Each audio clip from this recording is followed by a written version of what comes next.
नमस्कार बच्चों, मैं हूं आपकी बायोलॉजी मेंटर दिशा पामेचा। लास्ट क्लास में हम बात करके गए थे ह्यूमन जीनोम प्रोजेक्ट की, जहां पर हमने देखा था कि कैसे बहुत सारे बड़े बड़े कंट्रीज एक साथ आए। कौन कौन आए थे? यूएसए आया था साथ में, राइट। हमारे यूके आए थे साथ में, Japan, Germany, France and China भी आए थे, और इनके साथ में काफी सारी और भी कंट्रीज आई थी जिन्होंने ह्यूमन जीनोम की सीक्वेंसिंग के प्रोजेक्ट को क्या किया था, फंड किया था और इसमें पार्टिसिपेट भी किया था। साथ ही में जब ह्यूमन जीनोम की सीक्वेंसिंग पता करी गई तो उसके साथ काफी और भी ऑर्गेनिजम्स की पता हुई, जैसे कि यीस्ट की पता हुई, हमारे इकोलाई की पता हुई, राइट। एंड बहुत सारे ऐसे जीन्स भी पता हुए जिनसे क्या होता है, डिसऑर्डर्स हो सकते हैं, कैंसर हो सकता है। अब हमने लास्ट क्लास में ये तो पता कर लिया कि भाई जो डीएनए है उसकी सीक्वेंस कैसे होती है, कितना परसेंट डीएनए प्रोटीन बनाता है, कितना परसेंट जंक डीएनए है, एक सबसे बड़ा जीन कौन सा होगा या क्रोमोसोम कौन सा होगा, ये सारी बातें हमने करी थी। लेकिन अभी भी हम इस बात पे टिके हुए हैं कि भाई जो डीएनए है वही हमारा क्या है, जेनेटिक मटेरियल है। डीएनए ही हमारा क्या है, जेनेटिक मटेरियल है। लेकिन आप सोचो कि फिर भी हम सब में डीएनए जेनेटिक मटेरियल है, फिर भी हम सब एक दूसरे से बहुत ज्यादा अलग हैं, है कि नहीं है? बात आ रही है समझ में? जब हम सब एक दूसरे से बहुत ज्यादा अलग हैं और हम सब में जेनेटिक मटेरियल डीएनए ही है, तो कुछ ना कुछ तो ऐसा होगा जो कि हमको दूसरे से अलग बना रहा है। बात समझ आ रही है कि नहीं आ रही है? मतलब अगर एक इंडिविजुअल है, अगर आप अपने पेरेंट्स का एग्जाम्पल लेते हो तो आप अपने पेरेंट्स से एक ब्लड रिलेशनशिप से जुड़े हुए हो, है कि नहीं है? आपको आपके मदर से क्या मिली है, 50% जीन्स मिली है एंड आपके फादर से 50% जीन्स मिली है। यस और नो? 50-50% मिला है ना जेनेटिक मटेरियल। जब ऐसे 50-50% हमें मिला है, लेकिन फिर भी हम क्या है, उनसे अलग दिखते हैं। सिमिलैरिटी है लेकिन हम आइडेंटिकल नहीं है, तो कुछ तो ऐसा होगा जो हमें उनसे अलग बनाता है। ये तो बात हुई पेरेंट्स की। अब अगर हम बात करें हमारे सिबलिंग की, चाहे वो ब्रदर हो, सिस्टर हो, बड़ा हो, छोटा हो, वो क्या होते हैं, हमसे बिल्कुल अलग होते हैं, दिखने में भी अलग होते हैं एंड हमारे से और भी काफी सारे फीचर्स में वो क्या होते हैं, हमसे अलग होते हैं। आ रही है बात समझ में? तो हमारे ह्यूमन बीइंग्स में जो हमारा 99% जो जीनोम है, सारे इंडिविजुअल्स में वो क्या है, in all the individuals it is same. बात समझ में आ रही है? मतलब कि कितना बच गया, आउट ऑफ हमारा टोटल क्या है, haploid content, out of 3.3 into 10⁻⁹ base pairs, इसमें से जो 99% है ना, हम सब में वो बिल्कुल सेम है। बचा कितना? बचा हमारे पास 0.1%। कितना बचा? 0.1% ही है जो हमें एक दूसरे से अलग बनाता है। क्या बनाता है? सिर्फ 0.1% ही है, जो कि हमारे को हमारी क्या देकर जाता है, स्पेसिफिसिटी देकर जाता है। क्या देकर जाता है? स्पेसिफिसिटी देकर जाता है। यही वो डीएनए है जो हमें दूसरों से अलग बनाता है, हमारा फिनोटाइप अलग बनाता है। क्या बनाता है? हमारा फिनोटिपिकली हमें डिफरेंट करता है दूसरों से। इतनी बात समझ आ रही है? अब यहां पर बात ये आती है कि डीएनए में ऐसा है क्या जो हमें दूसरों से अलग बना रहा है? यस और नो? तो यही बात समझ आ रही है अब यहाँ पे। तो अगर हम अब ह्यूमन जीनोम प्रोजेक्ट के हिसाब से बात करें और हमें ये पता लगाना है कि मैं मेरे मदर से अलग कैसे हूं, या जो मेरा ब्रदर है मैं उससे अलग कैसे हूं, ऐसा क्या चीज है जो कि हमें अलग होके जा रहा है। तो अगर हम सिंपल सा दिमाग लगाएं तो हम क्या करेंगे, अगर हमारे को दो इंडिविजुअल्स हैं, एक इंडिविजुअल ए है और एक इंडिविजुअल बी है, ठीक है, हम क्या करेंगे, इसका भी डीएनए ले लेंगे। हम क्या करेंगे, अगर बेसिक हम ह्यूमन जीनोम प्रोजेक्ट की ह्यूमन जीनोम सीक्वेंस को अगर हम फॉलो करते हैं तो हमने इसका डीएनए सैंपल ले लिया, राइट, और हमने इसका भी क्या किया, हमने इसका भी डीएनए सैंपल ले लिया। यस और नो? इसका भी हमने क्या किया, डीएनए सैंपल ले लिया, राइट। और हमने इनकी क्या करा दी, सीक्वेंसिंग करा दी। हमने इनकी क्या कराई, सीक्वेंसिंग कराई, ठीक है। इसकी भी हमने सीक्वेंसिंग करा दी। अब अगर एक बार याद करके देखो, जब हमने ह्यूमन जीनोम प्रोजेक्ट पढ़ा था तो हमारे एक बेस पेयर की सीक्वेंसिंग की कॉस्ट क्या थी, एक बेस पेयर की सीक्वेंसिंग की कॉस्ट क्या थी, $3 आ रही थी, यस और नो। और तुम कह रहे हो कि मुझे इन दोनों के बीच में क्या पता करना है, डिफरेंस पता करना है कि नहीं करना है, तो तुम क्या लोगे, इसका सीक्वेंस लोगे, ठीक है। इसकी सीक्वेंसिंग करोगे 3 × 10⁻9 बेस पेयर्स की, यस और नो। और उसकी भी सीक्वेंसिंग करोगे 3 × 10⁻9 बेस पेयर्स की। बात समझ में आ रही है। अब तुम सोचो, वहां पर हमारे को उस प्रोजेक्ट में बिलियन ऑफ डॉलर्स लग गए थे, यस और नो। क्या लग गए थे, बिलियन ऑफ डॉलर्स लग गए थे, ठीक है, एक ह्यूमन जीनोम को सीक्वेंस करने में। और तुम तो यहां कह रहे हो कि मैं 2 को करूंगा, आ रही है बात समझ में। साथ ही में तुम ये भी कह रहे हो कि जब हमने ह्यूमन जीनोम प्रोजेक्ट किया था उसको 13 साल लग गए थे। यहां पर तो तुम 2 इंडिविजुअल्स की बात कर रहे हो कि मैं दोनों के क्या करूंगा, सीक्वेंसिंग करूंगा। मतलब कि अगर हम इस प्रोसेस से जाते हैं, जो ये प्रोसेस है ह्यूमन जीनोम सीक्वेंसिंग वाला, अगर हम इस प्रोसेस से गए तो ये प्रोसेस क्या होगा, बहुत ही कम्बरसम हो जाएगा। कम्बरसम मतलब बहुत ज्यादा टाइम टेकिंग हो जाएगा, बहुत ज्यादा टाइम लगेगा इसमें। और क्या हो जाएगा, बहुत ज्यादा डॉन्टिंग टास्क हो जाएगा ये। साथ ही में ये एक्सपेंसिव भी बहुत होगा कि नहीं होगा, क्या होगा, एक्सपेंसिव भी बहुत होगा। अब हमारे को इन सारे ड्रॉबैक्स को क्या करना है, सारे ड्रॉबैक्स को पीछे हटाना है और हमें पता करना है कि भाई ये 2 इंडिविजुअल्स ए और बी कैसे अलग है एक दूसरे से। तो कुछ ना कुछ तो होगा ना कोई तो बात होगी जिससे, या जो हमारा 99.9% जो डीएनए है वो क्या है, हमारा सबका सेम है, लेकिन कुछ तो होगा ना जो हमारे को दूसरों से अलग बना रहा है। तो उसी को पता करने के लिए क्या किया गया, एक एक्सपेरिमेंट किया गया। क्या किया गया, एक एक्सपेरिमेंट किया गया। हमारे पास जो हमारा क्या है, ये जो डीएनए है, डबल स्ट्रैंडेड डीएनए है हमारा ये, ठीक है, ये क्या है, हमारा डीएनए है, राइट। अब इसको क्या किया गया, इसको रिस्ट्रिक्शन एंडोन्यूक्लियस, हमने बात करी थी एंडोन्यूक्लियस के बारे में। एंडोन्यूक्लियस क्या होते हैं, जो डीएनए को बीच में से कट कर देते हैं, जो डीएनए को क्या कर देते हैं, बीच में से कट कर देते हैं, एंडोन्यूक्लियस, ठीक है। सो इस डीएनए को हमने रेस्ट्रिक्शन एंडोन्यूक्लियस से क्या किया, ट्रीट कर दिया, तो ये बीच बीच में से टूट गया। ये डीएनए क्या हो गया, बीच बीच में से फ्रैगमेंटेड डीएनए हो गया ऐसा। बात समझ आ रही है कि नहीं आ रही है, ठीक है, ऐसे बहुत सारे फ्रैगमेंट्स बन गए, ठीक है। अब इन फ्रैगमेंट्स का क्या किया गया, डेंसिटी ग्रेडियंट सेंट्रीफ्यूगेशन किया गया। याद आ रहा है डेंसिटी ग्रेडियंट सेंट्रीफ्यूगेशन किसमें किया था हमने, सीजियम क्लोराइड से हमने डेंसिटी ग्रेडियंट सेंट्रीफ्यूगेशन किया था। आ रही है बात समझ में। जब हमने एक्सपेरिमेंट्स करे थे तब हमने देखा था कि हमारे पास में क्या है, 2 अलग तरीके के बैंड्स आ रहे थे, यस और no, light and heavy bands आ रहे थे। हमने बताया था कि जब हम एक्सप्लेन कर रहे थे डीएनए का सेमी कंजर्वेटिव नेचर, तब हमने यूज किया था सीजियम क्लोराइड का ग्रेडियंट सेंट्रीफ्यूगेशन, यस और no, density gradient centrifugation use किया था या नहीं किया था।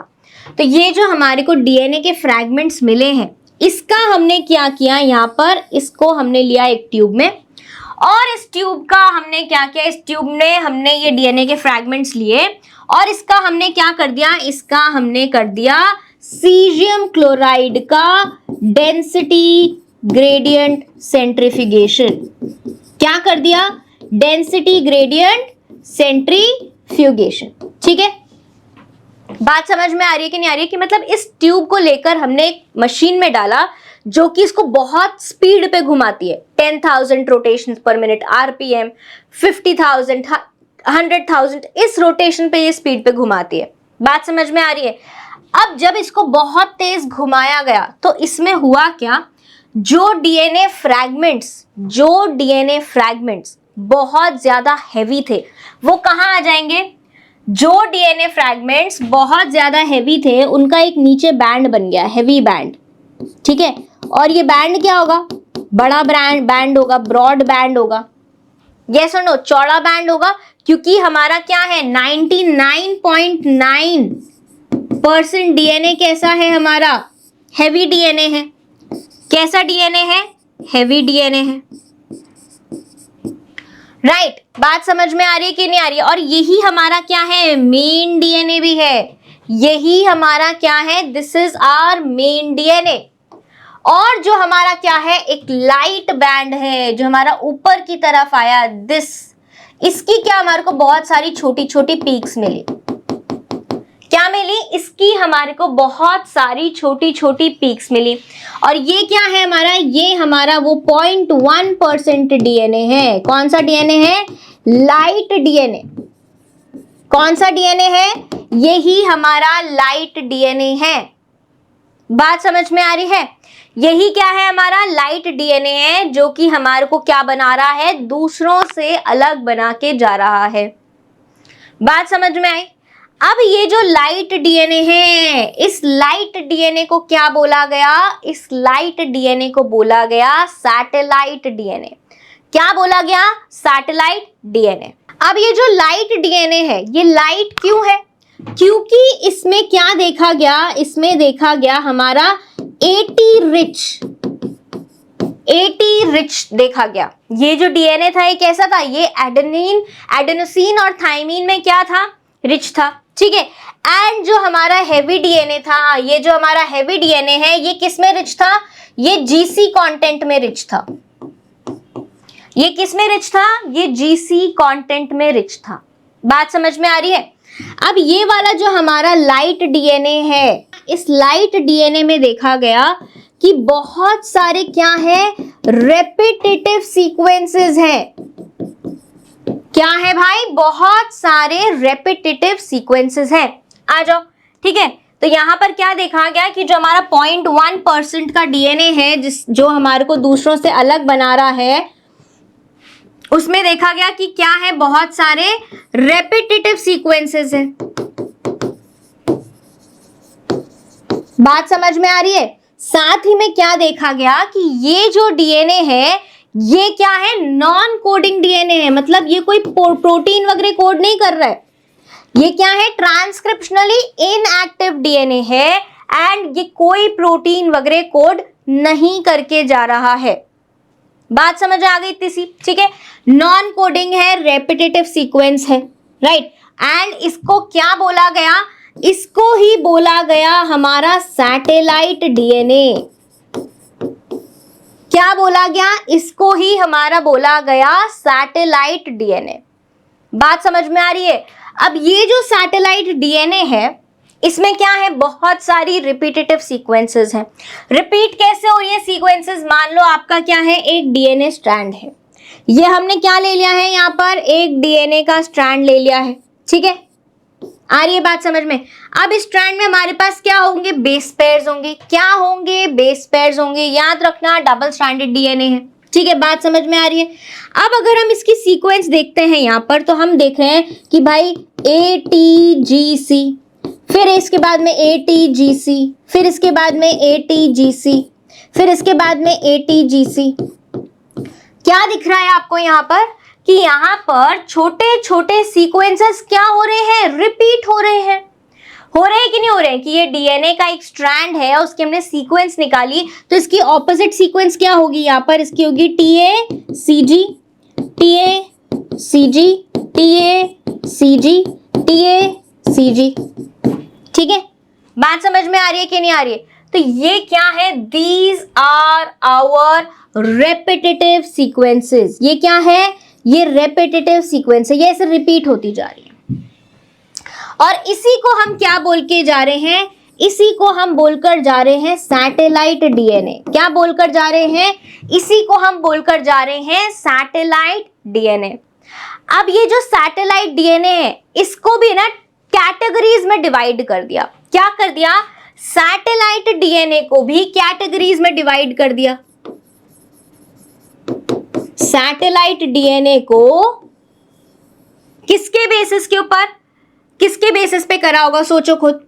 हमारे किसके, बेस पेयर्स के बेस पे। क्या बेस पेयर्स है, कितनी लेंथ है, इसके बेसिस पे क्या कर दिया, 2 तरीके का बना दिया, ठीक है। सैटेलाइट डीएनए को 2 कैटेगरीज में डिवाइड कर दिया on the basis of composition, base pairs, length. आ रही है बात समझ में? एक को इन्होंने बोला, क्या बोला, मिनी सैटेलाइट।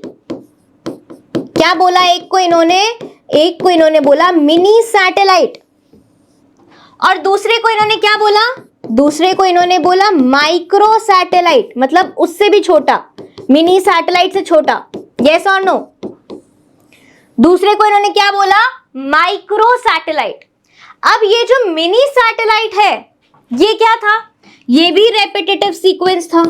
ये भी क्या था, रेपिटेटिव सीक्वेंस ही था। सारे सैटेलाइट डीएनए कैसे होते हैं, रेपिटेटिव सीक्वेंस होते हैं, नॉन कोडिंग होते हैं, कोई प्रोटीन बना के नहीं जाते हैं। बात समझ में आ रही है? लेकिन हमने क्या बोला कि लेंथ पर, बेस पेयर के नंबर पर हम इसको क्या कर रहे हैं, कैटेगराइज कर रहे हैं। तो नाम से समझ आ रहा है कि ये मिनी है और वो माइक्रो है, मतलब वो इससे भी छोटा होएगा, ठीक है। अब रिपीटेटिव सीक्वेंस में क्या आएंगे, रिपीटिंग यूनिट्स आएंगे। क्या आएंगे, रिपीटिंग यूनिट्स आएंगे। तो हमारे पास में क्या है, जो एक बेस रिपीटिंग यूनिट होगा, क्या होएगा, बेस रिपीटिंग यूनिट जो होएगा, जो बार बार यूनिट रिपीट करेगा, वो कितना बड़ा होगा, वो होगा 11 से 60 बेस पेयर्स का। क्या होगा, 11 से 60 बेस पेयर्स का। बात समझ में आ रही है? एग्जाम्पल देके बताऊं कैसे हो रहा है, चलो आ जाओ। तो यहाँ पे मान लो अपना एक डीएनए का सीक्वेंस है, फॉर एग्जाम्पल 11 से 60 बेस पेयर्स ले रहे हैं हम।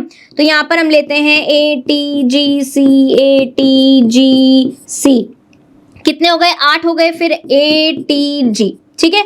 ये एक 11 हो गए ना, 1 2 3 4 5 6 7 8 9 10 11, ठीक है। अब वापस से रिपीट हो रहा है उसी सीक्वेंस में, क्या हो रहा है, ATGC, ATGC और AT, ठीक है। क्या हो रहा है, ATGC, ATGC और ATG, ठीक है। फिर ये रिपीट हो गया। ऐसे ही ये क्या है, एक सिंगल बेस रिपीटिंग यूनिट है। दिस इज व्हाट, 11 न्यूक्लियोटाइड्स का, 11 न्यूक्लियोटाइड्स या 11 बेस पेयर्स का क्या है, ये एक रिपीटिंग यूनिट है। तो जहां पर मिनी सैटेलाइट है, वहां पर जो हमारा बेस रिपीटिंग यूनिट होगा, वो कितने का होगा, 11 से 60 बेस पेयर्स का होगा। आ रही है बात समझ में? बात समझ में आ रही है कि नहीं आ रही है? और यही क्या होगा, रिपीट होता जाएगा। यही क्या होएगा, रिपीट होता जाएगा। अब ये जो रिपीटिंग है, ये कैसी होती है, हर इंडिविजुअल में जो नंबर है हमारे इन बेस रिपीटिंग यूनिट्स का, वो क्या है, वेरिएबल है। वेरिएबल इन एवरी इंडिविजुअल या in each individual it is variable, ठीक है। अगर इन वेरिएबल रिपीट्स को क्या किया, अगर आपने कंपेयर किया, अपने ब्रदर से कंपेयर किया, तो आप देखोगे कि हो सकता है आपके ब्रदर में क्या है, 10 रिपीटिंग यूनिट्स आ रहे हैं, मतलब 10 क्या है, रिपीटिंग यूनिट्स आ रहे हैं। खुद में आपने देखा तो आप देखोगे 13 रिपीटिंग यूनिट्स आ रहे हैं, ठीक है। तो ऐसे ही क्या है, हमारे पास हर क्रोमोसोम पे, ऑन ईच क्रोमोसोम हमारे पास क्या है, वेरिएबल नंबर है, बदलते हुए नंबर है, किनके, इन रिपीटिंग यूनिट्स के या रिपीटिंग सीक्वेंसेस के। और ये कैसे जुड़े हुए हैं, एक के बाद एक, एक के बाद एक, एक के बाद एक, मतलब कि टैंडमली जुड़े हुए हैं, वन आफ्टर द अदर। तो variable number of tandem repeats, मतलब क्या है कि ये जो नंबर है रिपीटिंग यूनिट्स का, ये बदल रहा है। Variable number of tandem repeats, मतलब एक के बाद एक के बाद एक के बाद आ रहा है। तो ये क्या बना रहा है हमारा यहाँ पर, इसने क्या बनाया हमारा यहाँ पर, इसने बनाया VNTR। क्या बनाया, VNTR बनाया, variable number of tandem repeats बनाया। बात समझ में आ रही है कि नहीं आ रही है, यस और नो, ठीक है। तो variable number of tandem repeats क्या है, it's a kind of mini satellite. क्या है ये, काइंड ऑफ मिनी सैटेलाइट है। अब अगर हम बात करें यहाँ पर माइक्रो सैटेलाइट की, तो माइक्रो सैटेलाइट भी क्या है, रिपीटिंग सीक्वेंसेस ही है। क्या है, रिपीटिंग सीक्वेंस ही है। लेकिन इधर जो हमारा बेस रिपीटिंग यूनिट होगा, इधर जो हमारा बेस रिपीटिंग क्या होगा, यूनिट होगा, उसकी लेंथ क्या होगी, उसकी लेंथ हमारे मिनी सैटेलाइट से भी क्या होगी, कम होगी। आ रही है बात समझ में? उसकी लेंथ हमारी क्या होगी, 1 to 6 बेस पेयर्स। कितनी, 1 to 6 बेस पेयर्स की हमारी क्या होगी, लेंथ होगी। किसकी लेंथ होगी, मतलब कि हमारी जो रिपीटिंग यूनिट है, जो मैंने आपको पहले बताया था, TACG TACG TACG TACG, छोटे रिपीट्स हो गए। अब यहां पर हमारा जो बेस रिपीटिंग यूनिट है उसका लेंथ क्या है, 1 2 3 4, फिर से सेम रिपीट हो रहा है, TACG फिर से रिपीट हो रहा है, फिर से रिपीट हो रहा है। मतलब हमारा जो एक रिपीटिंग यूनिट है, बेस रिपीटिंग यूनिट है, उसकी लेंथ क्या है, 4 बेस पेयर्स थी। जबकि यहां पर जो एक रिपीटिंग यूनिट है मिनी सैटेलाइट में, वो कितनी थी, 11 बेस पेयर्स से 60 बेस पेयर्स। माइक्रो में क्या होगी, 1 to 6 बेस पेयर्स। बात समझ में आ रही है, ये मिनी वो माइक्रो, ठीक है। इतनी बात समझ आई कि नहीं आई? तो जो हमारे VNTR हैं, ये क्या है, variable number of tandem repeats हैं। मतलब कि हमारे पास जो ये सीक्वेंसेस आ रही हैं, इनके क्या आएंगे, बहुत सारे रिपीटेड सीक्वेंसेस आएंगे। ये हर क्रोमोसोम के लिए अलग होंगे और हर इंडिविजुअल में भी क्या होंगे, अलग होंगे। बात समझ में आ रही है? अभी हम यहाँ पर क्या बात कर रहे हैं, अभी हम यहाँ पर बात कर रहे हैं कि हमारे पास में एक इंडिविजुअल है A और एक इंडिविजुअल है B। यस और नो? इन दोनों का हम एक क्रोमोसोम ले लेते हैं। क्या ले लेते हैं, इन दोनों का हम एक क्रोमोसोम ले लेते हैं। ठीक है, ये इसका क्रोमोसोम ले लिया और ये इसका क्रोमोसोम ले लिया। दिस इज क्रोमोसोम नंबर 2 बना लेते हैं इसको भी, और इस इंडिविजुअल का भी हमने क्या ले लिया, क्रोमोसोम नंबर 2 ले लिया। आ रही है बात समझ में? ये जो क्रोमोसोम है ये किससे बना हुआ है, हाईली कॉइल्ड DNA से बना हुआ है। मतलब कि अगर हम इसको खोलेंगे और इसके अंदर जाएंगे, कोर में जाएंगे, तो हमें क्या मिलेगा, DNA मिलेगा। तो हम इसका एक छोटा सा पार्ट उठा लें, यहाँ पर हम इसका ये वाला पार्ट उठा लेते हैं, यहाँ से उठा ले, ठीक है। अब यहाँ पर क्या है, मान लो इसमें अपने पास में क्या है, इसमें अपने पास में VNTR है, ठीक है। हमारे पास हमने बोला कि भाई GATC GATC GAT, ठीक है, एक रिपीट ही हो गया। फिर इससे आगे वापस ये होगा GATC GATC GAT, ठीक है। फिर ये ऐसे रिपीट हो रहा है वापस GATC GATC GAT, ठीक है। और ये ऐसे ऐसे ऐसे ऐसे क्या हो रहा है, ये रिपीट हो रहा है पूरा,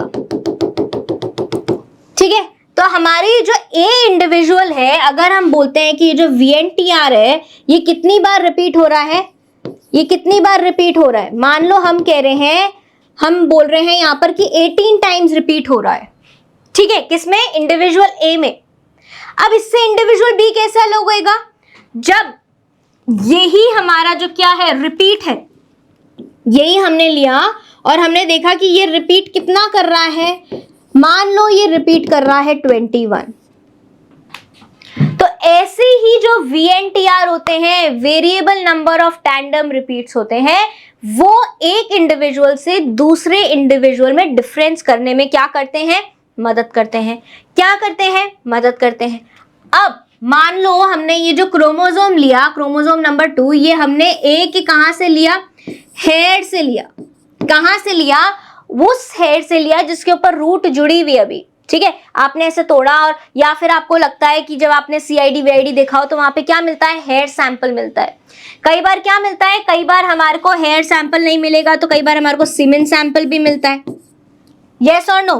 कई बार हमारे को और क्या मिलता है, सलाइवा भी मिलता है। आ रही है बात समझ में?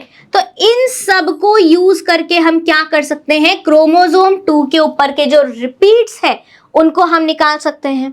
बात आ रही है समझ की नहीं आ रही है?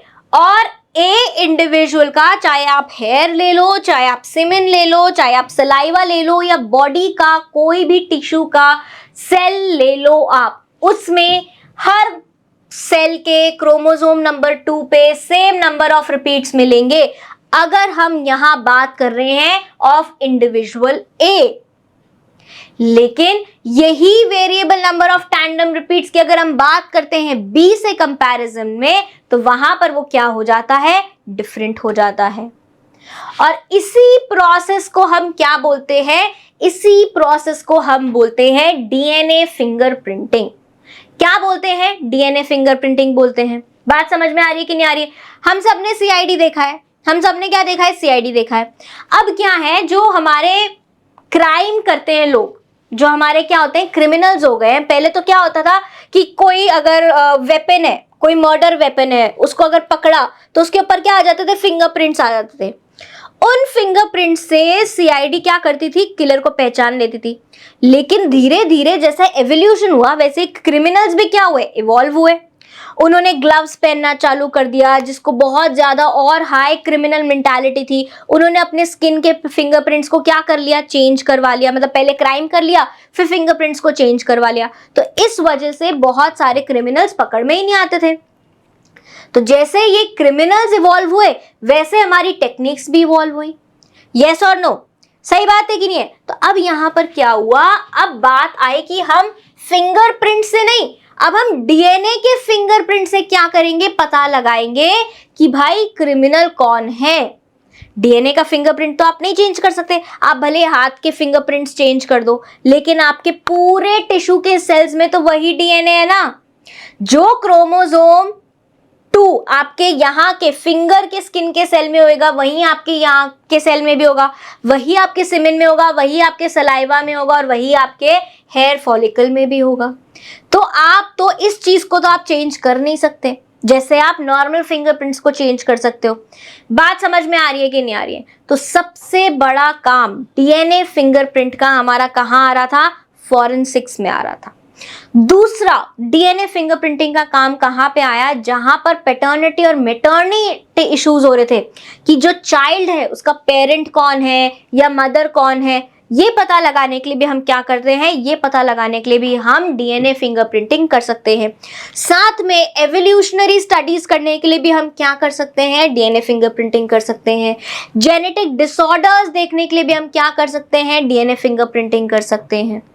इतनी बात समझ आ गई? तो जब भी हमारे को डिफरेंस ढूंढना है, आइडेंटिफाई करना है बिटवीन 2 डीएनए सीक्वेंसेस, तो हम उसको किससे करेंगे, हम उनको करेंगे हमारे रिपीटेटिव सीक्वेंसेस से, जिनके अंदर क्या है, बहुत सारे रिपीटिंग यूनिट्स हैं। और इस सीक्वेंस को हमने क्या बोला है, इस सीक्वेंस को हमने बोला है सैटेलाइट डीएनए। सैटेलाइट डीएनए हमारे पास में 2 तरह से है, एक मिनी सैटेलाइट और एक माइक्रो सैटेलाइट। मिनी सैटेलाइट के अंदर आता है हमारा variable number of tandem repeats, जिनको देखकर, जिनको समझकर हम क्या कर सकते हैं, हम 2 इंडिविजुअल्स में अलग अलग variable number of tandem repeats को स्टडी कर सकते हैं, और हम डिफरेंशिएट कर सकते हैं इंडिविजुअल ए को फ्रॉम इंडिविजुअल बी। इतनी बात समझ आ रही है कि नहीं आ रही है? यस और नो? अब ये जो VNTR है हमारे पास में, क्या है हमारे पास में, ये जो VNTR है, ठीक है, ये एक इंडिविजुअल से दूसरे इंडिविजुअल को डिफरेंशिएट करने में मदद करते हैं। यस और नो? ये जो VNTR है, ये हमारे टोटल जीनोम में कितने होते हैं, पूरे टोटल जीनोम में they comprise of around 0.1 to 20 kilo base pairs. कितना बनाते हैं ये, 0.1 से लेकर 20 किलो बेस पेयर्स तक बनाते हैं। इतनी बात समझ में आ गई? अब यहाँ पे क्या हो रहा है, जब हमारे पास में वेरिएबल नंबर ऑफ क्या है, टैंडम रिपीट्स हैं। मान लो अब हमारे पास में क्या है, ATGC ATGC ATG, ठीक है, एक रिपीट हो गया। दूसरा रिपीट क्या है, फिर से ATGC ATGC ATG, दूसरा रिपीट हो गया। ऐसे बहुत सारे रिपीट्स हैं, ठीक है। बात समझ में आ रही है या नहीं आ रही है? राइट। अब यहाँ पे मान लो हमारे पास में क्या हो गया है, एक बेस पेयर में डिफरेंस आ गया है। क्या आ गया है, एक बेस पेयर में इधर डिफरेंस आ गया, ठीक है। क्या डिफरेंस आया भाई, यहाँ पर डिफरेंस हो गया कि ATGC जो आ रहा था वो यहाँ पर क्या आ गया, ATGT आ गया, ठीक है। अब ये हो सकता है कि ये एक ही बेस पेयर में हो या फिर ज्यादा में चेंजेस हो सकता है 3-4 बेस पेयर्स क्या हो जाएं, एक साथ बदल जाएं, 3-4 बेस पेयर्स क्या हो जाएं। तो हमारे पास में क्या हुआ, एक सीक्वेंस ये है, दूसरी सीक्वेंस हमारे पास में क्या आ जाएगी, थोड़ा सा चेंज हुआ ATG, और यहां पर क्या हुए हैं, हमारे आगे के बेस पेयर्स चेंज हो गए, TTCG, ठीक है, क्या हो गए TTCG, फिर यहां पर आगे हमारा चालू क्या हो गया CATG, ATGC, ATGC, ATG, ठीक है। क्या हुआ, यहां पर हमारे पास में डीएनए में क्या आ गया, चेंज आ गया।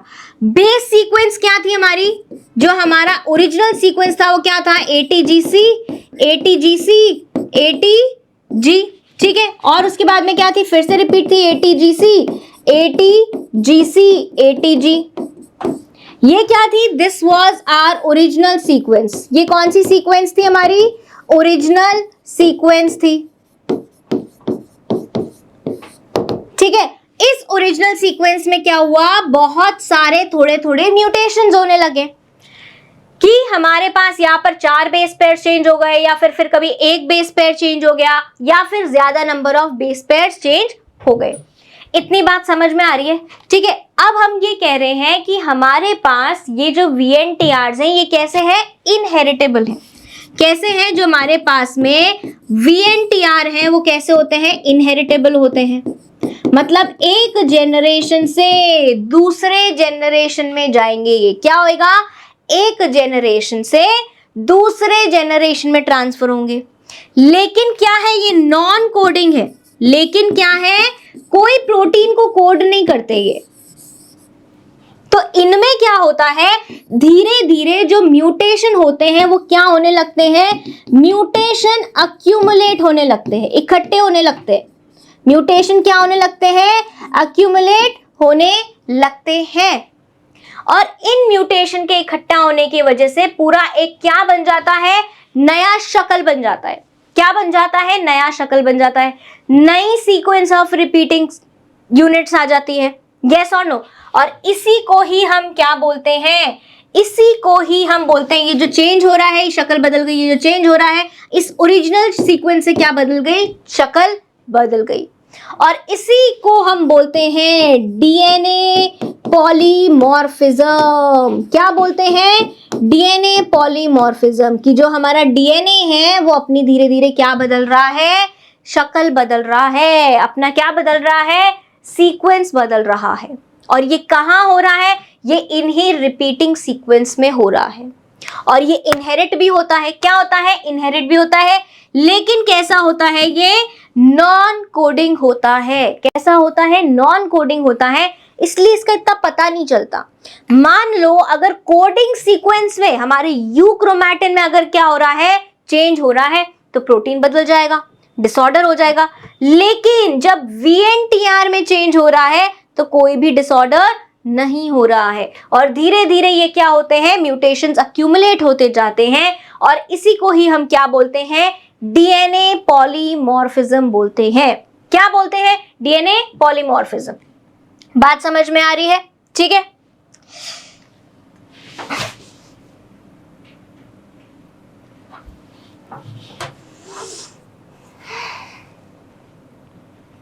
अब ये जो हमारी डीएनए पॉलीमॉर्फिज्म है, यही क्या बना रही है, ये जो हमारी डीएनए पॉलीमॉर्फिज्म है, DNA polymorphism is the basis for, किसका बेसिस है, this is the basis for DNA fingerprinting. Number 1, DNA fingerprinting. ये चेंज हो रहे हैं, क्या चेंज हो रहे हैं, हमारी रिपीटिंग सीक्वेंसेस चेंज हो रही हैं, तभी तो हमारे क्या चेंज हो रहे हैं, variable number of tandem repeats change हो रहे हैं। एक इंडिविजुअल से दूसरे इंडिविजुअल में चेंज हो रहे हैं, नंबर्स चेंज हो रहे हैं, तो इससे हमें समझ आता है कि कैसे एक इंडिविजुअल दूसरे से अलग है। यही हमारा डीएनए पॉलीमॉर्फिज्म क्या हो रहा है, बेसिस है फॉर एवोल्यूशन। किसका, एवोल्यूशन का बेसिस है। यही क्या है, यही हमारा स्पीसिएशन का भी क्या है, बेसिस है। इससे ही हमारे क्या हो रहे हैं, नए नए स्पीशीज बनकर आ रहे हैं। इतनी बात समझ आ गई। तो सबसे पहले ये जो डीएनए फिंगरप्रिंटिंग करी गई थी, क्या करी गई थी, जो डीएनए फिंगरप्रिंटिंग करी गई थी वो कैसे करी गई थी, देखिए आ जाओ, ठीक है। ये करा गया था सबसे पहले एलेक जेफरीज ने करा था। किसने करा था, एलेक जेफरीज ने करा था, ठीक है। और इन्होंने क्या यूज किए थे, इन्होंने यूज किए थे हमारे वीएनटीआर।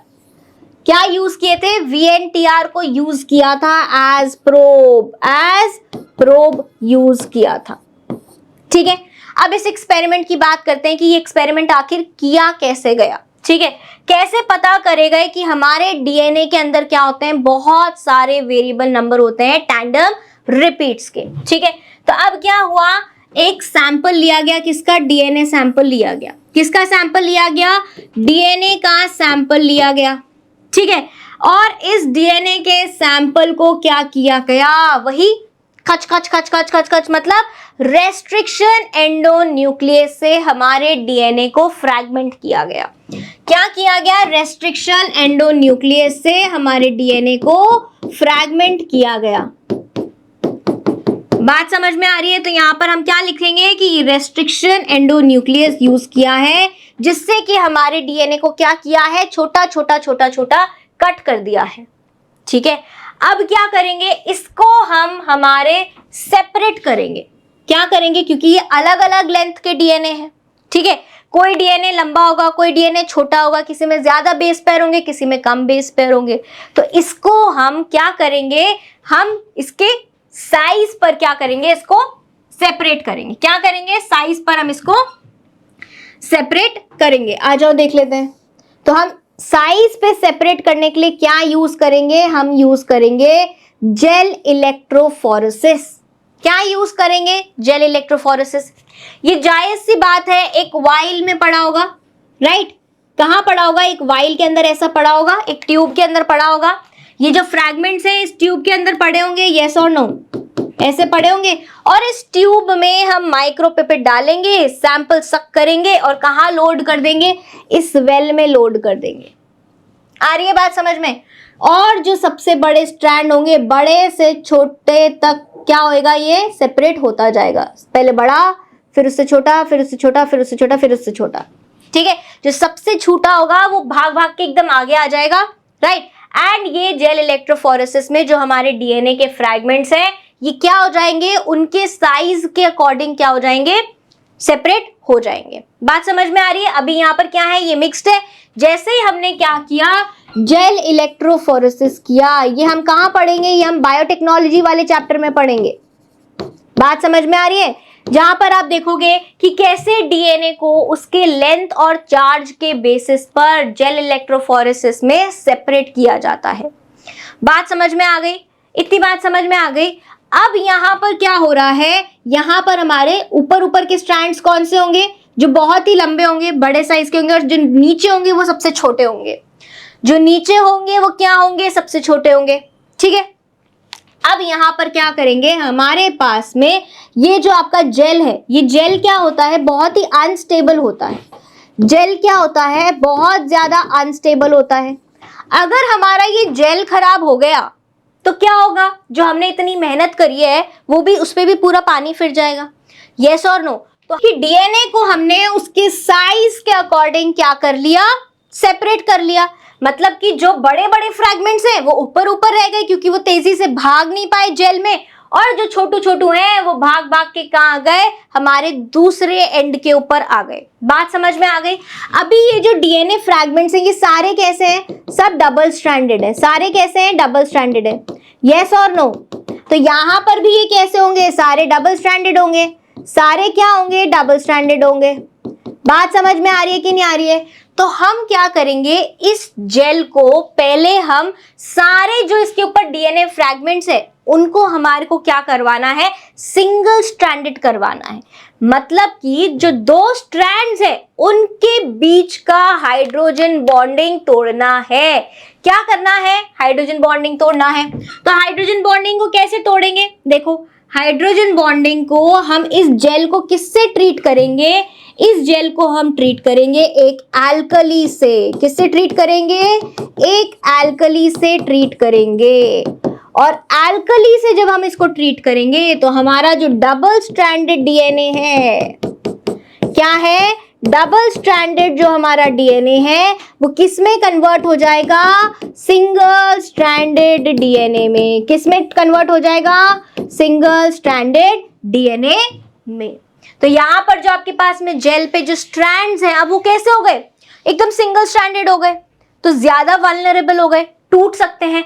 साथ ही में आपने देखा होगा कि जो जेल होता है या कभी आपने जेली देखी हो तो वो कैसा होता है, बिखर जाता है, अनस्टेबल होता है, कभी भी टूट सकता है। तो हम क्या करेंगे, जो यहाँ पर हमारे पास जेल है, जो हमारे पास ये क्या है, ये जेल पर अभी हमारे पास कैसे पड़े हैं, जेल पर हमारे पास में ये सारे जो डबल स्ट्रैंडेड डीएनए वो कैसे हो गए, अब सिंगल स्ट्रैंडेड हो गए, यस और नो। तो हम जेल से हमारे डीएनए को किस पे शिफ्ट कर लेंगे, ट्रांसफर कर लेंगे। किस पे ट्रांसफर कर लेंगे, ट्रांसफर ऑनटू अ नाइट्रोसेल्युलोज मेम्ब्रेन। किस पे, नाइट्रोसेल्युलोज की मेम्ब्रेन पे या फिर एक नायलॉन की मेम्ब्रेन पे शिफ्ट कर लेंगे। आ रही है बात समझ। और इस प्रोसेस को हम क्या बोलेंगे, इस प्रोसेस को हम बोलेंगे सदर्न ब्लॉटिंग। क्या बोलेंगे, सदर्न ब्लॉटिंग बोलेंगे। बात समझ में आ रही है। यहां पर हमने सिंगल स्ट्रैंडेड किया और सिंगल स्ट्रैंडेड डीएनए फ्रैगमेंट्स को किस पे ट्रांसफर कर लिया, एक हमारी नाइट्रोसेल्युलोज की मेम्ब्रेन पर, एक हमारी नाइट्रोसेल्युलोज की मेम्ब्रेन पर ट्रांसफर कर लिया। और जब हम ऐसे डीएनए को ट्रांसफर करते हैं एक नाइट्रोसेल्युलोज की मेम्ब्रेन पे, उसको हम क्या बोलते हैं, सदर्न ब्लॉटिंग बोलते हैं। इतनी बात समझ में आ रही है। दूसरा, अगर हमारे पास यहां पर डीएनए ना होके आरएनए होता तो उसको हम क्या बोलते, नॉर्दर्न ब्लॉटिंग बोलते। अगर हमारे पास प्रोटीन होता तो हम उसको क्या बोलते, वेस्टर्न ब्लॉटिंग बोलते। बात समझ में आ रही है। ये तीनों कहाँ आएंगे आपके, जब आप बायोटेक्नोलॉजी पढ़ोगे तब हम वहां पर बात करेंगे इसके जेल इलेक्ट्रोफोरेसिस के बारे में भी और हमारे सदर्न ब्लॉटिंग के बारे में भी। इतनी बात समझ में आ गई। अब हमारे को यहाँ क्या करना है, अब हमारे को पता करना है कि जो हमारे variable number of tandem repeats है वो कहाँ कहाँ प्रेजेंट है, वो हमारे कहाँ कहाँ प्रेजेंट है। अब हम यहाँ पर क्या करेंगे, अब हम यहाँ पर लेंगे कुछ single stranded radio actively labelled probes. Radio active क्या लेंगे, प्रोब्स लेंगे जो कि रेडियो लेबल्ड होंगे। क्या होंगे हमारे पास प्रोब्स, रेडियो लेबल्ड होंगे। ठीक है, आ जाओ भाई। तो यहाँ पर क्या होंगे, हम सिंगल स्ट्रैंडेड ऐसे कॉम्प्लीमेंट्री VNTR, जो हमारे क्या है, VNTRs है, variable number of tandem repeats हैं, इनसे जो कॉम्प्लीमेंट्री प्रोब्स होंगे हम वो लेंगे। कॉम्प्लीमेंट्री का मतलब समझ गए कि जो कि जाकर इनसे बाइंड कर जाए, जो कि जाकर इनसे बाइंड कर जाए। और ये जो लेबल्ड प्रोब्स हैं ये कैसे हैं, रेडियो एक्टिव लेबल्ड है। मतलब ये क्या शो करेंगे, रेडियो एक्टिविटी शो करेंगे। ये क्या है, सिंगल स्ट्रैंडेड प्रोब्स है सारे, जो कि VNTR को क्या है, कॉम्प्लीमेंट्री है। क्या है, VNTR को कॉम्प्लीमेंट्री है। और ये सारे कैसे हैं, ये सारे रेडियो एक्टिवली लेबल्ड हैं। रेडियो लेबल मतलब ये रेडियो एक्टिविटी शो करेंगे। और इनको हमने कहाँ डाल दिया, इस नायलॉन की मेम्ब्रेन पे डाल दिया। आ रही है बात समझ में। तो अब यहाँ पर हमारे को क्या देखने को मिलेगा कि जो हमारी नायलॉन की मेम्ब्रेन पर जो डीएनए के फ्रैगमेंट्स हैं, मान लीजिए ये हमारे क्या है, डीएनए के फ्रैगमेंट्स हैं। ठीक है, ये क्या है, हमारे डीएनए के फ्रैगमेंट्स हैं। इनके साथ में जहां जहां पर भी VNTR प्रेजेंट होंगे वहां वहां जाकर ये जो प्रोब्स हैं, ये क्या है, ये हमारे डीएनए प्रोब्स हैं। क्या है, डीएनए के, सिंगल स्ट्रैंडेड डीएनए के रेडियो लेबल्ड प्रोब्स है। जहां जहां भी हमारे पास VNTR प्रेजेंट होगा वहां वहां जाकर ये क्या करेंगे, बाइंड कर जाएंगे। क्या करेंगे, बाइंड कर जाएंगे। बात समझ में आ गई। और क्योंकि ये क्या है, रेडियो लेबल्ड है, ये क्या शो करेंगे, रेडियो एक्टिविटी शो करेंगे। बात समझ में आ रही है। तो ये क्या हुआ, हमने प्रोब को हाइब्रिडाइज करवाया किसके साथ में, VNTR के साथ में। किसके साथ में, VNTR के साथ में हमने प्रोब को हाइब्रिडाइज करवाया। बात समझ में आ रही है। अब हम क्या करेंगे, इसके जस्ट ऊपर हम एक क्या रखेंगे, इसके जस्ट ऊपर हम एक रखेंगे एक्सरे शीट। ये क्या रख दिया हमने, एक एक्सरे शीट। जहां जहां पर भी हमारे पास रेडियो एक्टिविटी शो होगी वहां वहां पर हमारे पास क्या आ जाएगा, वहां वहां पर हमारे पास ऐसे डार्क बैंड्स आ जाएंगे। क्या आ जाएंगे, डार्क बैंड्स आ जाएंगे। और इस प्रोसेस को हम क्या बोलते हैं, इस प्रोसेस को हम बोलते हैं ऑटो रेडियोग्राफी। क्या बोलते हैं, ऑटो रेडियोग्राफी बोलते हैं। बात समझ में आ गई। क्या होगा, जब हम एक्सरे कराने जाते हैं तो वहां पर हमारे पास क्या होता है, कुछ जगह से कलर हट जाता है। क्यों, क्योंकि उसके ऊपर एक्सरे पड़ता है। ठीक है, क्या होता है, उसके ऊपर एक्सरे पड़ता है। बात समझ में आ रही है कि नहीं आ रही है। तो अब हमारे पास यहाँ पे क्या है, सिमिलरली वही हो रहा है कि जहां पर हमारे पास रेडियो एक्टिविटी आ रही है वहां पर हमारे पास डार्क बैंड्स आ जाते हैं। क्या आ जाते हैं, डार्क बैंड्स आ जाते हैं। तो हमारे पास इस शीट को हम उठा के ले जाते हैं नेक्स्ट पेज पे और देखते हैं यहाँ पर। तो ये क्या है, हमारी एक्सरे शीट है। इस एक्सरे शीट पर हमारे पास में जहां जहां क्या आई थी, हमारे पास में जहां जहां रेडियो एक्टिविटी शो हुई थी वहां वहां मतलब क्या प्रेजेंट है, वहां वहां जाकर हमारा प्रोब ज्वाइन हुआ था। और वहां जहां प्रोब ज्वाइन होगा वहां हमारा क्या प्रेजेंट है, VNTR प्रेजेंट है। और इस प्रोसेस को हमने क्या बोला था, ऑटो रेडियोग्राफी बोली थी। क्या बोला था, ऑटो रेडियोग्राफी बोला था। अब ये जो पैटर्न आ रहा है ये हर इंडिविजुअल के लिए क्या होगा, different for all individuals, different for all and each individual. Her individual के लिए क्या होगा, ये अलग अलग होगा। क्या होएगा, अलग अलग होएगा। क्यों अलग अलग होएगा, क्योंकि हर इंडिविजुअल में जो VNTR है वो क्या होंगे, डिफरेंट होंगे। वो क्या होंगे, VNTRs डिफरेंट होंगे। क्यों VNTRs डिफरेंट होंगे, क्योंकि उनमें रेपिटेटिव सीक्वेंसेस क्या होंगी, रेपिटेटिव सीक्वेंसेस के नंबर्स क्या होंगे, डिफरेंट होंगे। और इसी प्रोसेस को हम क्या बोलकर जाते हैं, इसी प्रोसेस को हम बोलकर जाते हैं DNA फिंगर प्रिंटिंग। बात समझ में आ रही है, यस और नो, इतनी बात समझ में आ गई। तो ये जो प्रोसेस है इसको हम कहां कहां यूज करते हैं, ये पता लगाने में कि क्रिमिनल कौन है। कि भाई आपको क्या मिला, क्राइम सीन से आपको सैंपल मिला, सैंपल को आपने क्या किया, सैंपल को आपने फटाफट फटाफट कट किया, कट करके आपने उसको कहां डाल दिया, कट करके आपने उसको डाल दिया हमारे जेल के ऊपर। जेल से फिर उसको क्या कर लिया, सदन ब्लॉटिंग कर लिया और उसको ले आए एक नायलॉन मेम्ब्रेन पे। फिर जो हमारे सस्पेक्ट्स हैं, मान लो A सस्पेक्ट है, B सस्पेक्ट है, C सस्पेक्ट है, उनसे हमने क्या लिया, सैंपल कलेक्ट किया और उसके साथ हाइब्रिडाइज कराने की कोशिश करी, मतलब अटैच कराने की कोशिश करी। जिसका सबसे ज्यादा अटैचमेंट आया मतलब वही कौन है, हमारा क्रिमिनल है। बात समझ में आ गई। अभी डायग्राम से इसको आगे समझेंगे, आ जाओ। तो हमारे यहाँ पर जो इन्वेंटर हैं हमारे DNA फिंगरप्रिंटिंग के, वो कौन है, एलिक जेफरीज। इन्होंने कहाँ किया, जो भी हमने पूरा DNA फिंगरप्रिंटिंग का प्रोसेस किया, लिसेस्टर यूनिवर्सिटी में, यूनाइटेड किंगडम में किया। ठीक है, बात समझ आ रही है। कब किया, 1984 में किया। ठीक है, इंडिया की अगर हम बात करें तो इंडिया में doctor VK Kashyap and doctor Lalji Singh, they were the father of DNA fingerprinting. यही कौन थे, फादर थे ऑफ DNA फिंगरप्रिंटिंग। और इन्होंने कहां पर किया, CCMB में किया। कहां पर किया इन्होंने, CCMB में किया, that is centre for sale and molecular biology, Hyderabad में। ये क्या लाए, ये दोनों जने doctor Kashyap and doctor Singh India में DNA फिंगरप्रिंटिंग के प्रोसेस को लेकर आए। इतनी बात समझ आ गई। अब DNA फिंगरप्रिंटिंग है क्या, सो डीएनए फिंगरप्रिंटिंग को हम डीएनए टाइपिंग और डीएनए प्रोफाइलिंग भी बोलकर जाते हैं। क्या बोलते हैं? डीएनए टाइपिंग या फिर डीएनए प्रोफाइलिंग भी बोलकर जाते हैं। इससे हम डिटरमाइन कर सकते हैं। डीएनए फिंगरप्रिंटिंग एक टेक्निक है। किसकी टेक्निक है? डिटरमाइन कर सके जिससे हम न्यूक्लियोटाइड की सीक्वेंस को of certain areas of DNA. कौन से डीएनए के एरियाज? जिनमें हमारे पास में क्या है? रेपिटेटिव सीक्वेंसेस हैं। क्या है? रेपिटेटिव पैचेस हैं, जहां पर सीक्वेंसेस के, न्यूक्लियोटाइड्स के, बेस पेयर्स के, वहां की हम क्या कर सके? न्यूक्लियोटाइड सीक्वेंस को डिटरमाइन कर सके, जो कि हर इंडिविजुअल को दूसरे इंडिविजुअल से अलग बनाती है। बात समझ में आ गई?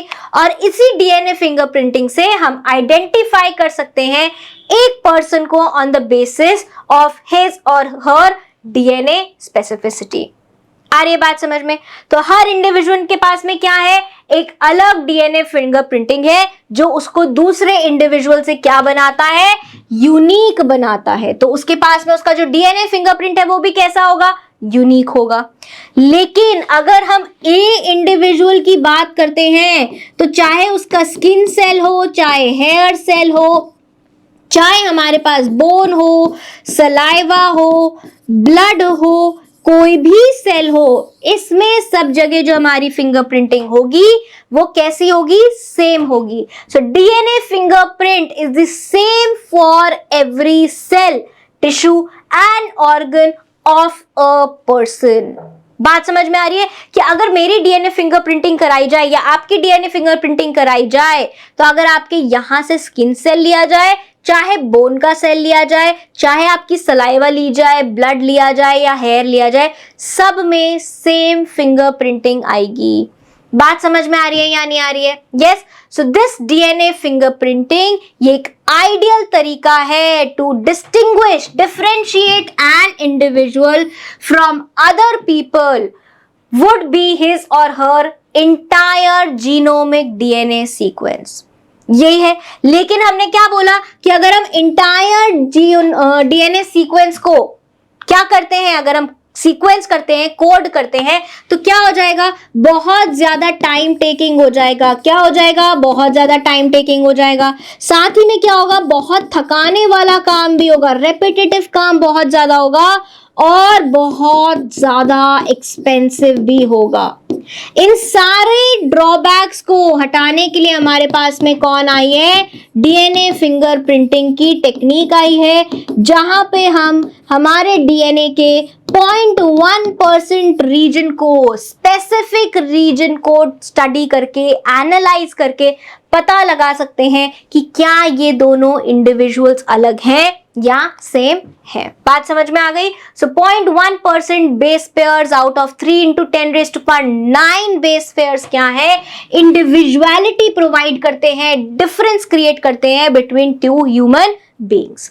Numerous small non coding inheritable sequence of basis हमारे क्या है?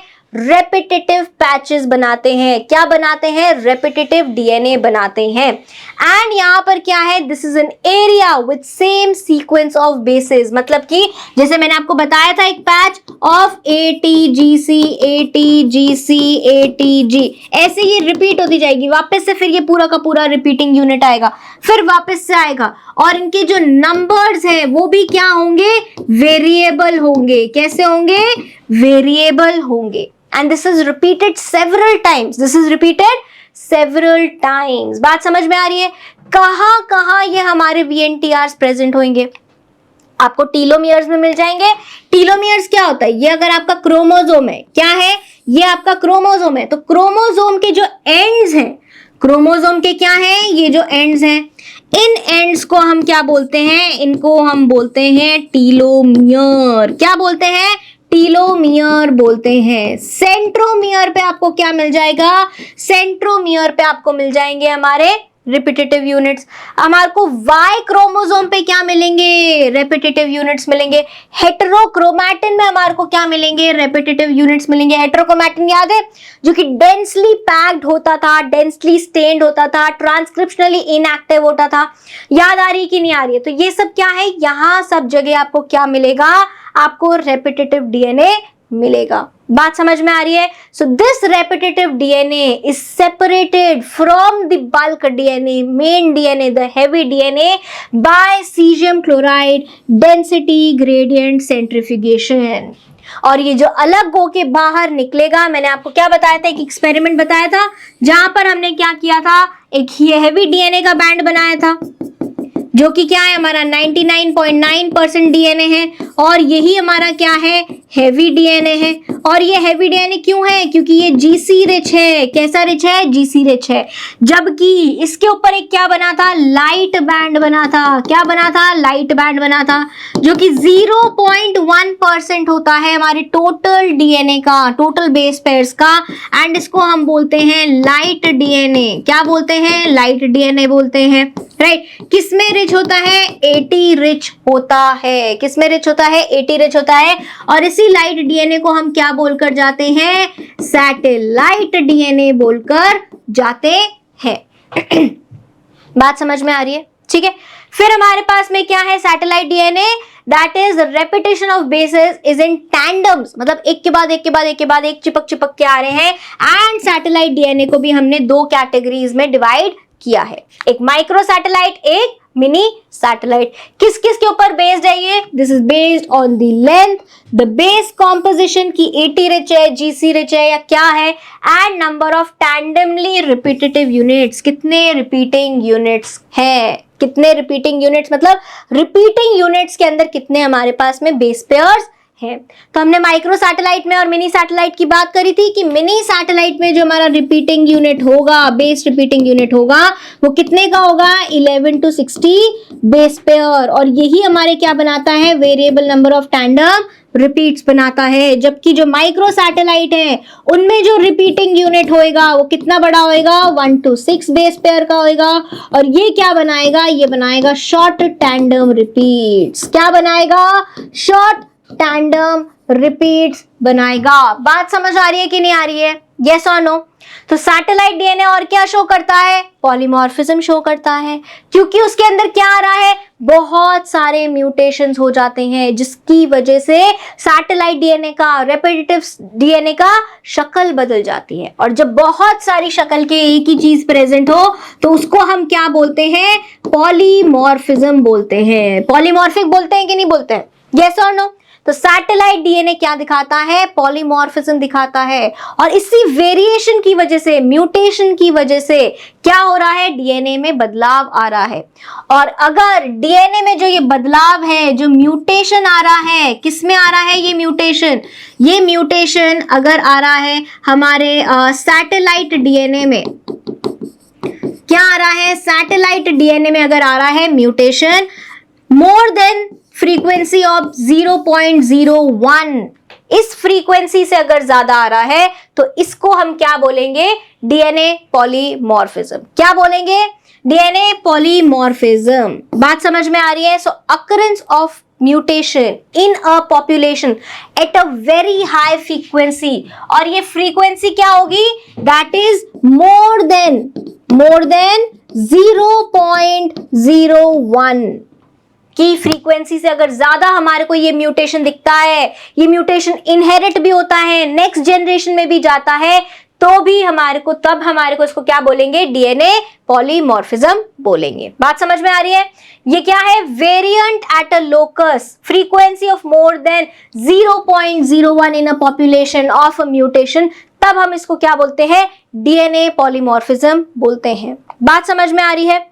ये वेरिएशंस क्यों होते हैं? म्यूटेशंस की वजह से होते हैं। म्यूटेशंस कहां कहां होगा? म्यूटेशन हमारे पास में जीन्स में। ये म्यूटेशंस कहां हो रहे हैं? जीन्स में हो रहे हैं। कहां हो रहे हैं? जीन्स में हो रहे हैं, जिसकी वजह से क्या बन रहे हैं? अलग अलग अलील्स बन के जा रहे हैं। और अलग अलग अलील्स क्या देंगे? अलग अलग एक्सप्रेशन देंगे। सो म्यूटेशन अगर नॉन कोडिंग रीजन में हो रहा है, अगर mutation non coding repetitive DNA में हो रहा है तो कोई इंपैक्ट ही नहीं होएगा। इंपैक्ट नहीं होएगा तो ये म्यूटेशन इकट्ठा होता जाएगा, पाइल अप होता जाएगा, and this forms the basis of polymorphism, that is variation at genetic level arising due to mutations, और वो भी कहां पर, रेपिटेटिव डीएनए में। कहां पर हो रहा है ये, रेपिटेटिव डीएनए में। तो this will lead to DNA polymorphism. ये क्या बना के जाएगा, डीएनए पॉलीमॉर्फिज्म बना के जाएगा। बात समझ में आ गई, ठीक है। So basis of genetic mapping of human genome क्या है, डीएनए पॉलीमॉर्फिज्म है। डीएनए पॉलीमॉर्फिज्म और किसका बेसिस है, डीएनए फिंगरप्रिंटिंग का बेसिस है। अगर डीएनए पॉलीमॉर्फिज्म नहीं होएगा, डीएनए सब में अलग अलग नहीं होएगा, तो हम डीएनए फिंगरप्रिंटिंग कर पाएंगे, करेंगे भी तो भी क्या हमारे को पता चलेगा कि ए बी से कैसे अलग है, बी सी से कैसे अलग और सी ए से कैसे अलग है, पता कर सकते हैं, नहीं कर सकते हैं। ये सब हम क्यों कर पा रहे हैं, क्योंकि हमारे डीएनए कैसा है, पॉलीमॉर्फिक है, बदलता रहता है। क्यों बदलता रहता है, म्यूटेशंस की वजह से बदलता रहता है। अब यहाँ पे VNTR क्या है, variable number of tandem repeats, right, that is short nucleotide repeats in the DNA, जो हमारे डीएनए का 0.1 से 20 किलो बेस पेयर तक क्या बनाता है, हमारा कॉम्पोजिशन बनाता है। That is very specific in all individuals, so they vary in number from person to person. तभी तो हम इसको क्या बोल रहे हैं, वेरिएबल नंबर बोल रहे हैं। क्या बोल रहे हैं, जो नंबर बदलता रहता है। और टैंडम रिपीट्स को बोल रहे हैं वन आफ्टर द अदर, क्या हो रहे हैं, ये रिपीट हो रहे हैं। कैसे हैं, इनहेरिट है, एक जनरेशन से दूसरे जनरेशन में जा सकते हैं। और VNTR को हम क्या बोलते हैं, मिनी सैटेलाइट भी बोलकर जाते हैं। और इसको हम क्या बोल के जाते हैं, मिनी सैटेलाइट भी बोलकर जाते हैं। इनहेरिटेबल है, तो चाइल्ड जो है वो अपने पेरेंट्स से इन VNTR को इनहेरिट करके जाएगा। बात समझ में आ रही है। तो यहाँ पर क्या है, मिनी सैटेलाइट है, वेरिएबल नंबर है। मान लो ये हमारे पास में क्या है, एक डीएनए सीक्वेंस है। क्या है, डीएनए सीक्वेंस है। और यहाँ पर क्या है, 100 बेस पेयर्स की, मतलब ये ATGC ऐसे सीक्वेंस है। इसमें यहाँ पर कितने बेस पेयर्स हैं, 100 बेस पेयर्स हैं। फिर यहाँ पर क्या है, 100 बेस पेयर्स, फिर वही 100 बेस पेयर्स का रिपीट, फिर वही 100 बेस पेयर्स का रिपीट। कितनी बार रिपीट हो रहा है, इट इज रिपीटेड 4 टाइम्स। तो अगर मेरे में 4 टाइम्स है तो हो सकता है आप में 10 टाइम्स हो, किसी और में 15 टाइम्स होगा, किसी और में 13 टाइम्स होगा। So this is making me different from you, this is making you different from your sibling. बात समझ आ रही है, राइट। तो हमारे पास में these VNTRs are used as genetic markers in personal identity test। Paternity maternity test में भी इसको यूज होता है, फॉरेंसिक्स में भी यूज होता है, एवोल्यूशनरी स्टडीज में भी यूज होता है। और जो हमारे को VNTR मिल रहे हैं, जो अगर आपको VNTR मिले हैं, वो 50% आपको कहां से मिले हैं, आपकी मदर से, और बाकी 50% कहां से मिले हैं, आपके फादर से मिले हैं। बात समझ में आ गई। तो जो एलेक जेफरीज ने हमारा एक्सपेरिमेंट परफॉर्म किया था, वो कैसे किया था, डीएनए एक्सट्रैक्ट किया न्यूक्लियाई से, कहां से किया, व्हाइट ब्लड सेल के या स्पर्मेटोजोआ के या कोई भी हेयर जो कैसे तोड़ा हो, जिसके ऊपर रूट का सेल लगा हुआ हो, उसमें से डीएनए को निकाला। फिर डीएनए को जब उन्होंने क्या कर लिया, आइसोलेट कर लिया, तो डीएनए को क्या किया, चॉप किया। किससे चॉप किया, एंजाइम्स रेस्ट्रिक्शन एंडोन्यूक्लिएशन को चॉप किया। चॉप करने के बाद उनको जेल इलेक्ट्रोफोरेसिस में उनके साइज के अकॉर्डिंग क्या कर लिया, सेपरेट कर लिया।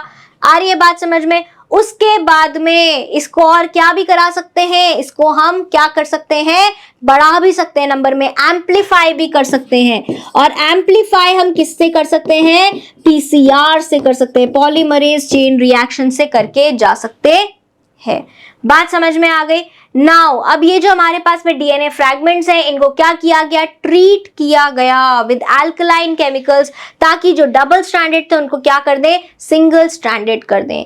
फिर उनको किससे वॉश किया गया, उन सिंगल स्ट्रैंडेड के ऊपर क्या डाला गया, उन सिंगल स्ट्रैंडेड के ऊपर फिर इन सिंगल स्ट्रैंडेड डीएनए को क्या किया गया, क्योंकि जेल हमारा कैसे होता है, अनस्टेबल होता है। जब जेल हमारा अनस्टेबल होता है तो उसको हमारे को क्या करना पड़ेगा, एक नायलॉन की या नाइट्रोसेल्यूलोज की मेम्ब्रेन पे ट्रांसफर करना पड़ेगा। और इस प्रोसेस को हम क्या बोलकर जाते हैं, सदर्न ब्लॉटिंग टेक्निक बोलकर जाते हैं। उसके बाद में हमने स्पेशल सैटेलाइट डीएनए के प्रोब्स यूज करे, जो कि कैसे थे, रेडियो लेबल्ड थे। कैसे थे, radio labelled, and they were complementary to the VNTRs, they were complementary to the VNTRs। कहाँ बनाए गए थे ये सिंथेटिक प्रोब्स? लैबोरेटरी में बनाए गए थे। अब ये प्रोब्स कैसे थे? रेडियो एक्टिवली लेबल्ड थे। फिर ये जाके बाइंड हुए किससे? हाइब्रिडाइज हुए हमारे सिंगल स्ट्रैंडेड डीएनए से। कहाँ बाइंड होंगे? जहां पर हमारा VNTR प्रेजेंट था, क्योंकि ये जो प्रोब्स हैं ये कैसे हैं? They are complementary to VNTRs, they are complementary to VNTRs। So यहां पर क्या हुआ हमारे पास में जो डीएनए प्रोब्स है, they bind to repeating sequences on nylon membrane. आ रही है बात समझ में? फिर उस मेम्ब्रेन के ऊपर हमने क्या रखी? एक एक्सरे की शीट रखी, और इससे हमारे को क्या मिले? एक्सरे की शीट पे डार्क डार्क बैंड्स मिले। क्यों? क्योंकि जहां पर हमारा सैटेलाइट डीएनए का प्रोब लगा था वहां से हमारे को रेडियो एक्टिविटी मिल रही थी। तो जहां हमारा सैटेलाइट डीएनए का प्रोब लगा मतलब वहां पर क्या है? Variable number of tandem repeats हैं। एंड ये जो डार्क बैंड्स थे ऑन एक्सरे फिल्म रिप्रेजेंट करते हैं डीएनए के फिंगरप्रिंट्स। जैसे आपका हाथ लगाने से आपका हाथ का क्या आ जाता है? फिंगरप्रिंट आ जाता है। वैसे ही डीएनए ने एक्सरे के ऊपर अपना क्या छोड़ा? प्रिंट छोड़ दिया। इसलिए इसको क्या बोला गया?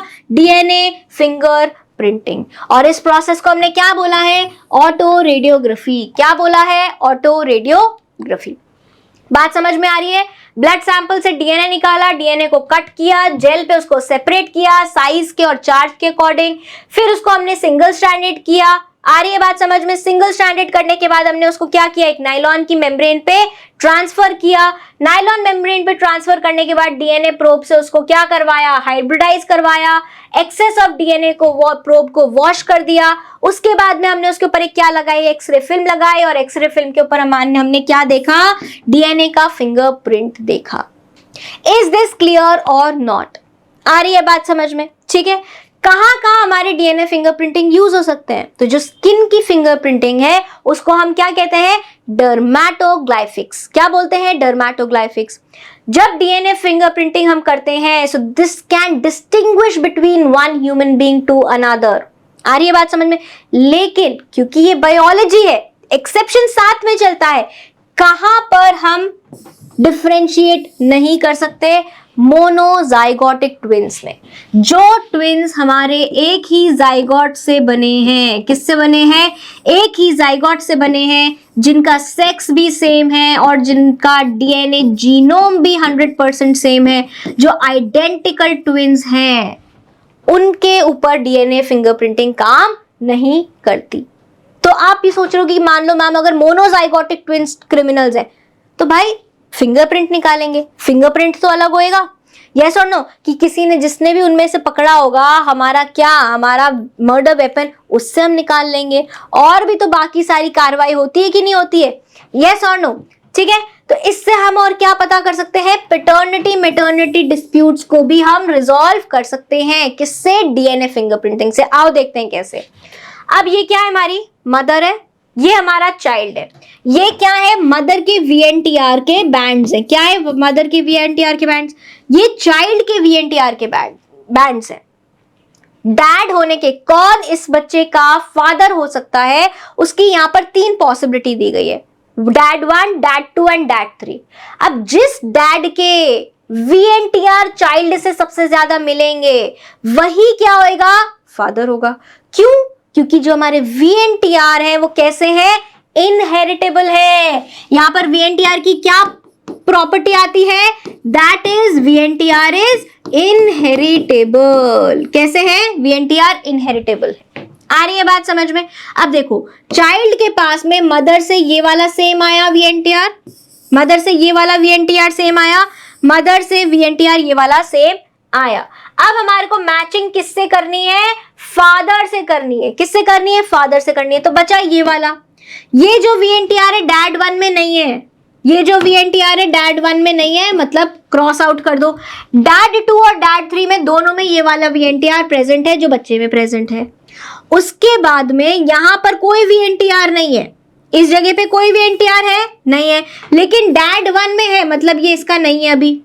ये क्या हो गया? दूसरी पॉसिबिलिटी खत्म हो गई। डैड 2 में भी यहां पर कोई VNTR नहीं है, लेकिन डैड 3 में है, डैड 3 में है।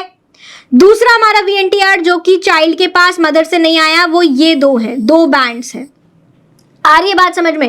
डैड 1 में सिंगल ही बैंड है तो नहीं होएगा, डैड 2 में भी क्या है, नीचे वाला सिंगल बैंड नहीं होगा, लेकिन डैड 3 में क्या है, ये तीनों है, क्या है, तीनों है। तो ज्यादा पॉसिबिलिटी किस में हो रही है, डैड 3 में हो रही है।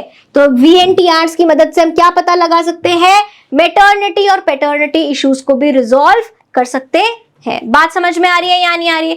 अब ऐसे ही जो मैं आपको बता रही थी कि क्रिमिनल कैसे पकड़ा जाएगा, तो क्रिमिनल कैसे पकड़ा जाएगा, देखो आपको क्या मिला, DNA मिला फ्रॉम क्राइम सीन, उसका आपने क्या बना लिया, VNTR बना लिया।